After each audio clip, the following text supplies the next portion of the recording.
Bonjour à tous, bienvenue dans cette émission délocalisée du Journal de l'Afrique. Nous sommes à Kinshasa, en République démocratique du Congo, à J-1 des élections générales. Nous allons, tout en respectant scrupuleusement le silence électoral, nous intéresser aux enjeux de ce scrutin et aux questions qui préoccupent les Congolais, avec notre invité qui nous accompagnera tout au long de cette émission, Etiel Batumike, spécialiste des questions politiques et électorales à l'Institut Ebotelli, et puis notre rédacteur en chef, Stéphane Ballon, nous rejoindra à la fin de ce numéro pour nous parler des enjeux stratégiques et économiques de ce scrutin pour les grandes puissances telles que les États-Unis. Mais d'abord, une question qui va nous permettre de planter le décor. Qui ira voter demain pour élire quelle instance? Élément de réponse avec Laurent Berstécher. Etiel Batumike, merci d'être avec nous. Je rappelle, vous êtes spécialiste des questions politiques et électorales à l'Institut Ebotelli. Vous l'avez vu dans le sujet de Laurent Berstécher, il parle de quadruple scrutin, ce qui explique en partie la difficulté de l'organisation logistique de ces élections.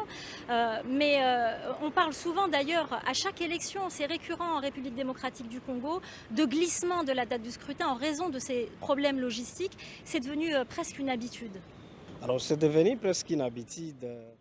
Alors on va justement s'intéresser aux préparatifs. On va partir à Kinshasa où notre correspondante Aurélie Bazaraki-Bangula s'est rendue ce matin dans plusieurs bureaux de vote pour faire le point sur les préparatifs de ce scrutin.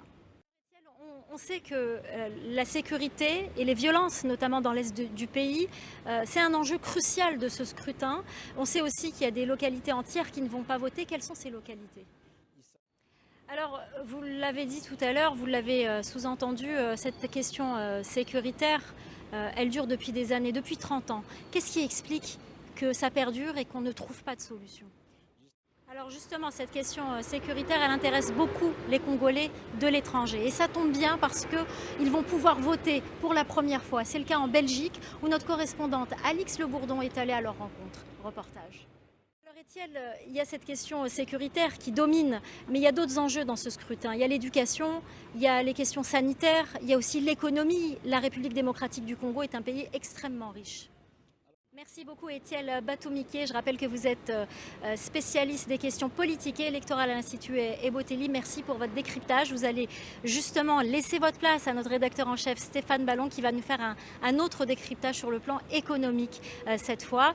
Et justement, vous l'avez entendu, Etiel l'a dit, il est inconcevable que dans un pays aussi riche que la République démocratique du Congo, la population n'ait pas accès aux soins, à l'éducation. Et c'est justement une question qui se pose. La République démocratique du Congo est un pays extrêmement riche, notamment de minerais, et cette richesse attire les convoitises de nombreuses grandes puissances, y compris celle des États-Unis. Bonjour Stéphane. Bonjour Myriam. Merci de nous avoir rejoints sur ce plateau improvisé ici à Kinshasa, en République démocratique du Congo. Alors on le disait, les richesses de ce pays attirent la convoitise de grandes puissances, y compris celle des États-Unis. Pourquoi exactement?